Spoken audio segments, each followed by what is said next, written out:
Oke guys, balik lagi sama saya Kevin, marketing dari Gogo Mobilindo. Oke, kali ini seperti biasa kita review satu mobil. Mobil apa? Khususnya mobil yang istilahnya kalau sekarang premium, mobilnya bos ya. Oke, kita ada apa? Kita ada Honda Accord 1,5 TC AL Turbo ya, yang CVT Turbo tahun 2019. Platnya AB, pajak masih panjang bulan 10. Oke, kita review dari depan dulu. Dari depan ada apa? Kita lihat, depannya dia berbeda, sangat beda jauh dengan generasi sebelumnya. Generasi sekarang dia udah sipit, udah full LED ya, udah LED. Sedangkan fog lampnya dia udah LED projector juga, jadi sangat terang, apalagi kalau buat di tol. Nah, kalau dari samping bannya dia udah pakai yang Michelin ya, Michelin. Tentunya jangan ditanya kalau Michelin rasanya gimana. Nah, diameter bannya itu dia 235/45 ring 18. Masih mulus ya. Den kecil aja sih. Nah, untuk kuncinya. Kunci mobil ini biasa ya, buka tutup, buka bagasi, sama kayak Civic Turbo dan lain-lain. Kita bisa menyalakan mobil ini langsung dari remote kalau untuk manasin. Tinggal kita tahan, nanti dia nyala. Oke. Nyala ya, kita cukup pencet tombol hold. Dilihat dari samping, bentuknya sangat berbeda. Dia dari bentuknya dia lebih condong ke belakang. Wah.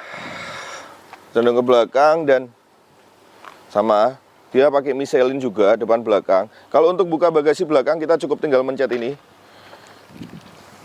Mencet ini, ada apa di bagian belakang. Tentunya mobilnya masih utuh. Dan tentunya kalau bahas mobil ini tuh sebenarnya lebih ke fitur, lebih ke interior. Ada apa aja di dalam interiornya. Banyak fitur, ban serep segala macam masih komplit, dongkrak segala macam. Untuk buka ban serepnya dia ada di bagian bawah sini. Nah, ban serepnya tapi dia masih kaleng ya, masih kaleng. Spare tire-nya dia masih kaleng. Emergency kit ada semua. Untuk nutupnya dia masih manual. Sangat lega ya kalau sedan ya, nutupnya gini. Dan dia dual muffler ya, knalpotnya 2 kanan kiri. Untuk lampu belakangnya dia masih bolam ya, masih bolam. Ini lampu mundur segala macam.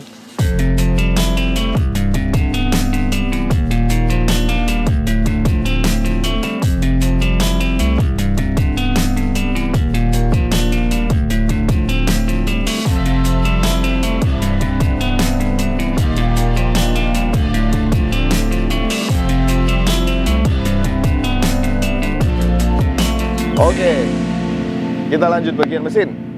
Bagian mesinnya dari Honda Accord ini, dia mesinnya 1500 cc turbo, 4 silinder. Dia udah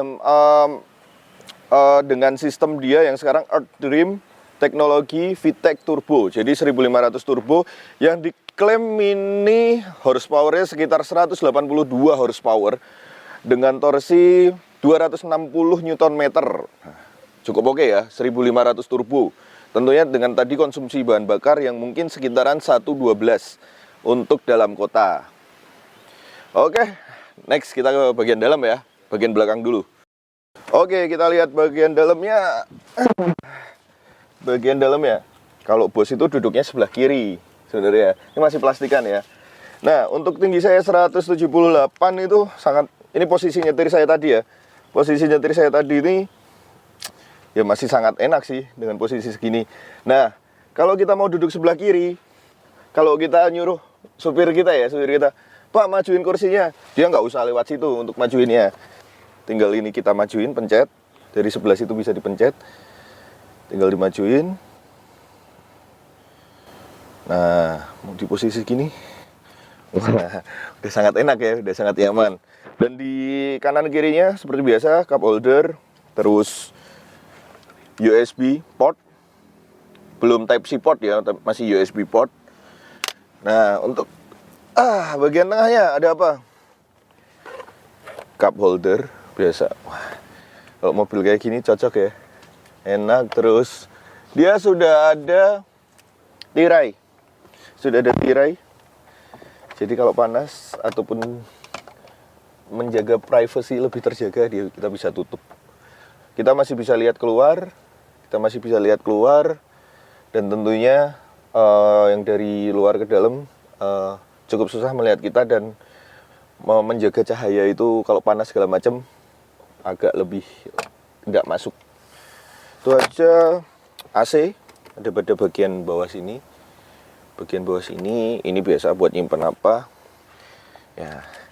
Tentunya mobil ini sangat-sangat nyaman, jauh-jauh dari Accord sebelumnya.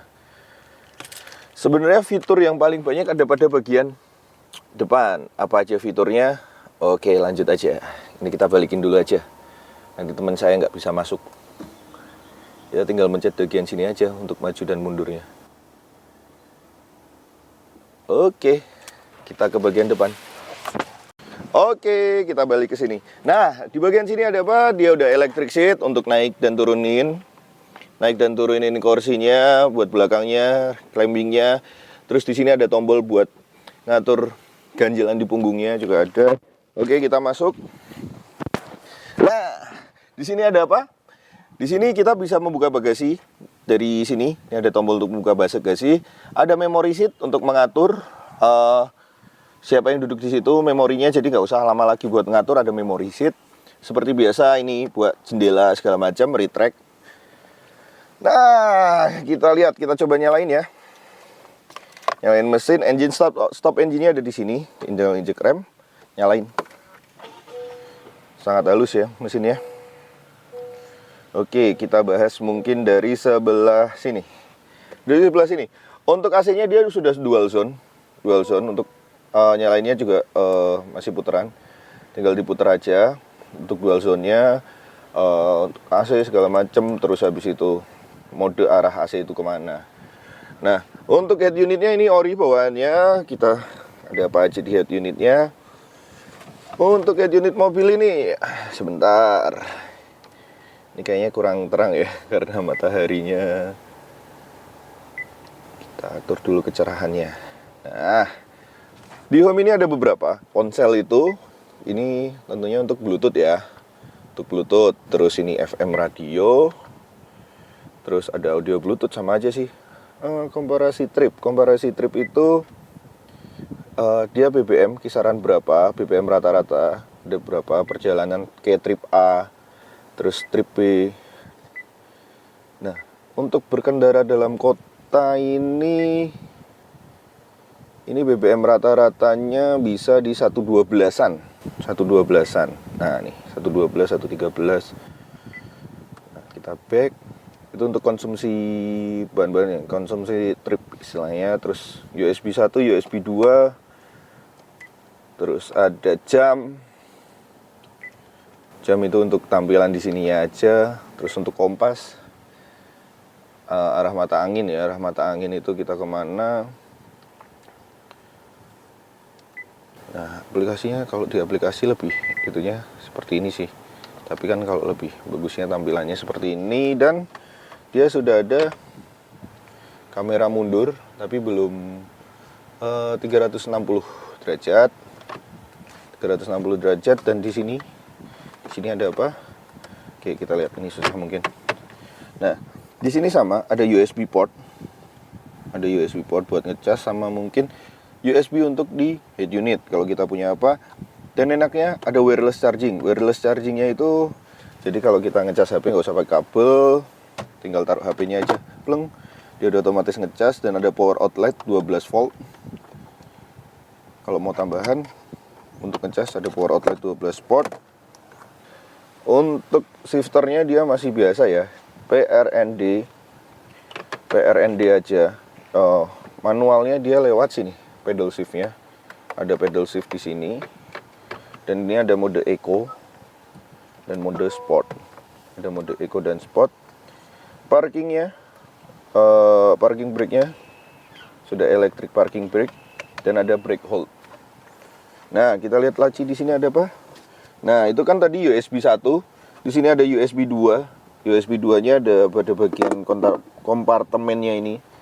Untuk USB 2. Bagian sini buku servis segala macam, buku-buku masih lengkap semua. masih ada semua. Sini, ini biasa buat nyimpen kacamata. Yang belum ada sunroof ya. Kalau ada sunroof mungkin lebih mewah lagi. Oke.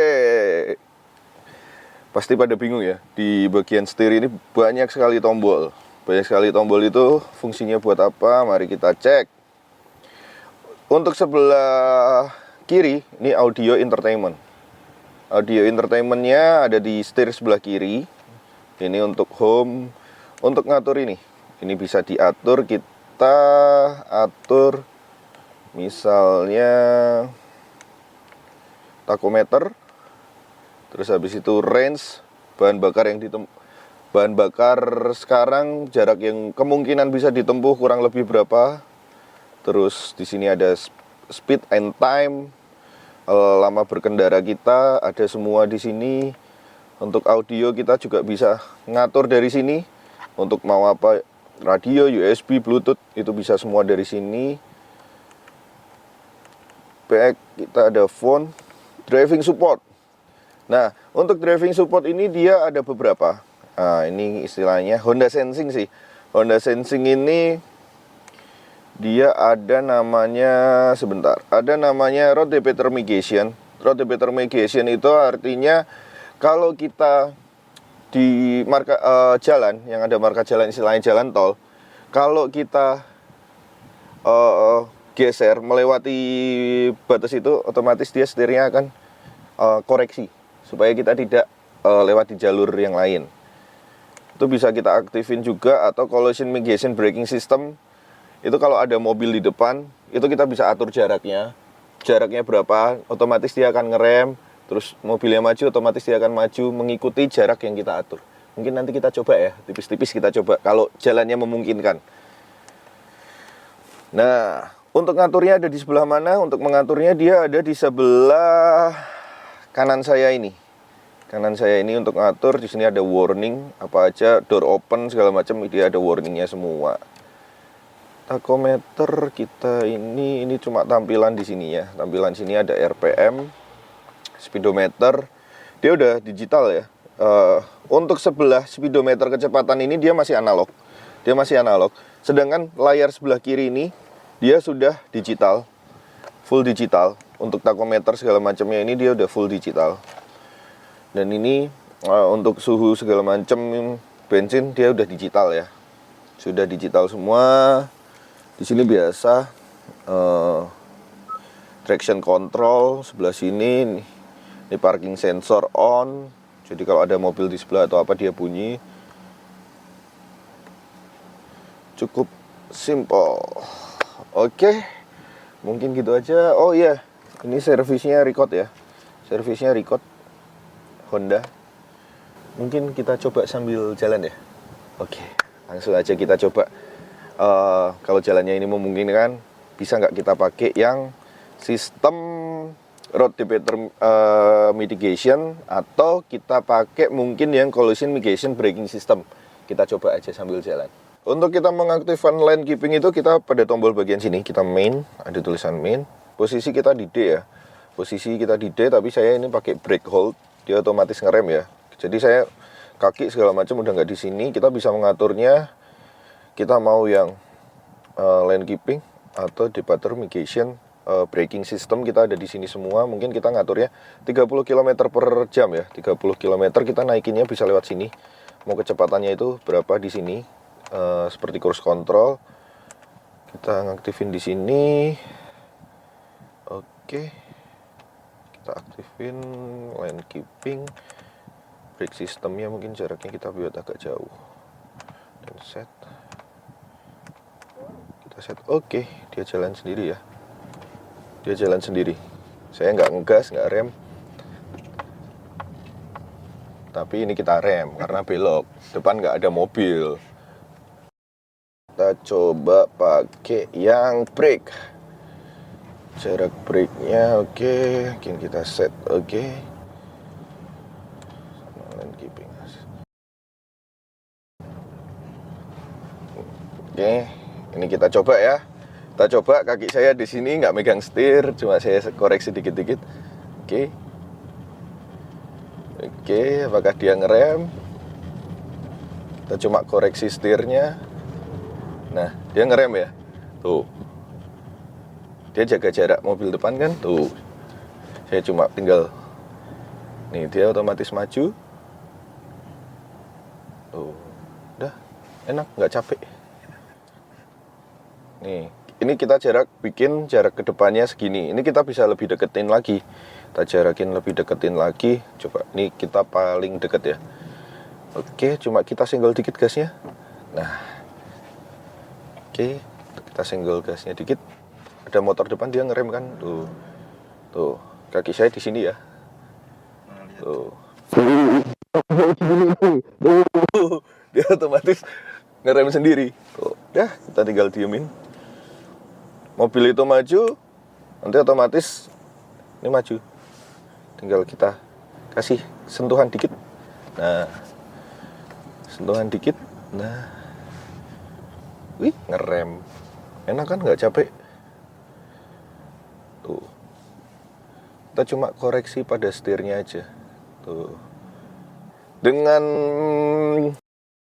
fitur dan teknologi semacam ini ya, ini harganya kita bandrol dengan harga 585 juta rupiah untuk harga cashnya. Untuk harga kreditnya 549 juta rupiah. Mau DP berapa? Nanti kita bantu mencarikan leasing yang terbaik buat kalian. Tentunya jangan ditiru ya. Walaupun kayak gini, kita cuma kayak gini, nggak usah gas rem, bisa ini, tapi jangan main HP di jalan. Oke. Nah, dia kan di sini ada tombol mobilnya itu kedap-kedip nih. Nah, kedap-kedip ini apa? Jarak udah jauh, dia cuma butuh koreksi kita untuk gas saja. Kita istilahnya nggak kita gas, kita senggol gasnya dikit untuk maju. Nah, otomatis dia langsung ngerem. Gitu. Nah, ini maju lagi, kita cuma koreksi.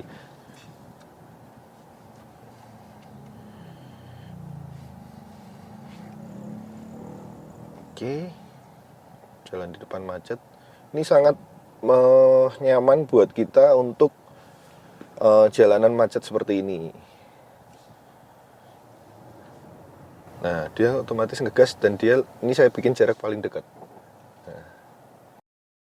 Oke, untuk tadi itu review singkat dari mobil ini ya. Nah, jika kalian minat bisa langsung datang ke showroom kita, Jalan Kaliurang KM 8,5 Yogyakarta. Showroom kita Gogo Mobilindo, atau bisa hubungi nomor saya di bawah, atau bisa follow Instagram kita gogo.mobilindo. TikTok kita juga ada untuk lihat lebih update stoknya. Oke, untuk itu aja. Jangan lupa like, komen, dan subscribe kalau mau lihat showroom kita. Nih, lihat nih, ada di depan.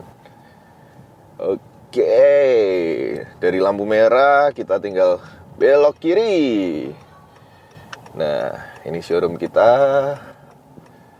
Gogo Mobilindo. Oke, sekian dan terima kasih.